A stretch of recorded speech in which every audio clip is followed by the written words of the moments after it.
Tom Ford was quoted as saying he wishes it could be back to when people just dressed up elegant instead of it being like, Mardi Gras or Carnival.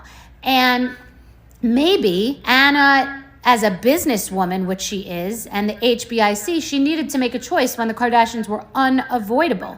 They were on the come, the wave was cresting, and it was unavoidable for her to include them because she had to sell magazines. What does fashion mean? And what do you think, most importantly? Because you teach me everything. Bethany's thesis is that Kim Kardashian is the representation of commercialization. Therefore, by Anna working with her, putting her on covers, she is abandoning the art of fashion for a paycheck. So, did Anna Wintour sell out? On this page, we don't attack people. We talk about academic fashion ideas. I'm gonna discuss Anna and her work, Kim Kardashian as a representation of what? And their partnership together. Ultimately, I'll answer the question if I think Anna Wintour sold out by working with Kim Kardashian. My name is Nicole. This is the intersection of fashion and academia. Let's go. Anna Wintour is the editor-in-chief of American Vogue. She started her Vogue career in 1988. You have to understand that before this, she was a talent. She's always been a talent. Specifically, her layouts were considered exceptionally interesting, as well as her storytelling ability. She understood and still understands the intersection of materiality and identity. If you look specifically at her work in American Vogue, she has always been very good about telling the story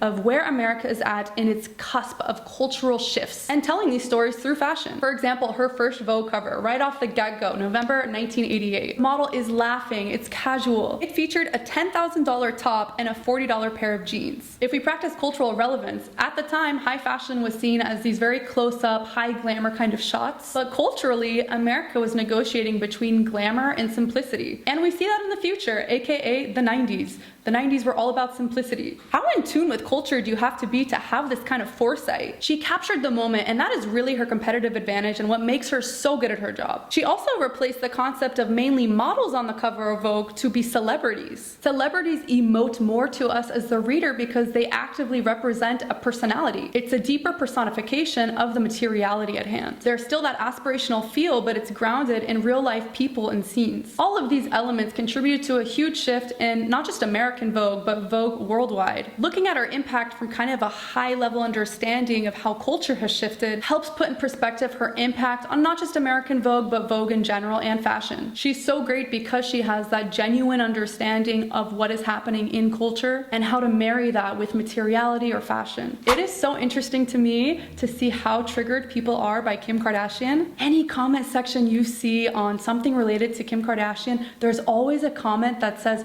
why is she relevant? So from an academic perspective, this is why she's relevant. Kim has become successful in a way that no other woman in history has. Before the late 2000s, nobody would have put money on a woman who has a sex tape. Today, a sex tape defining a woman is highly debated. It wasn't a debate back then. Being a reality star is another activity that I think, especially for women, was seen as something to mock. The opportunity in being a reality star today is far more understood and is debated. It wasn't a debate back then. Using social media as a way to leverage business, that is completely acceptable today. But of course, there still is that bit of debate today on how legit it is. Traditional forms of advertising, I think in general, are seen as higher value. She also represents a different type of body that is accepted now as the beauty standard. Of course, there's a lot of debates about beauty standard today, but it definitely changed from the entrance of Kim Kardashian. I bring up these main concepts because these are areas which at one point in time, there was no debate. Society had a pretty definitive view on what is accepted within these areas. But what she represents is a different standard on how these different positions in society can be re-understood. And still, of course,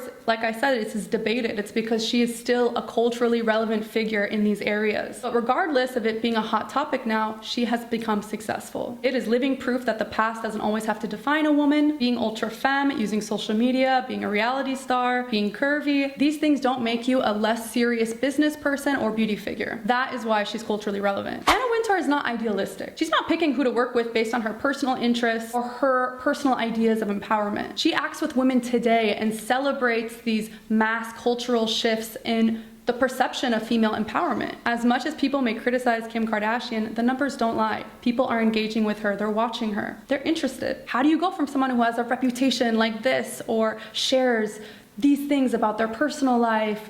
has this type of body and is so celebrated today. She's a representation of these movements, and Anna Wintour knows that. I think degrading Kim Kardashian's impact on culture is a pretty unique sentiment to today. It reminds me of Marilyn Monroe's rhetoric during her time. So no, I don't think Anna Wintour is selling out by working with Kim Kardashian. I think she's extremely intelligent and very good at seeing the intersection of culture, fashion, female empowerment. She knows that the public perception is not fixed. She sees movements based on a higher level, not based on the drama of the month. And when you can start looking at fashion from a socio-cultural perspective, I think you can start appreciating these different trends we're seeing, why certain partnerships happen. It's at a higher level, especially at the level of American Vogue. What do you guys think? Let me know in the comments. If you enjoyed, please subscribe. It helps me keep making videos and continue the conversation of academia and fashion. Thanks for watching, guys.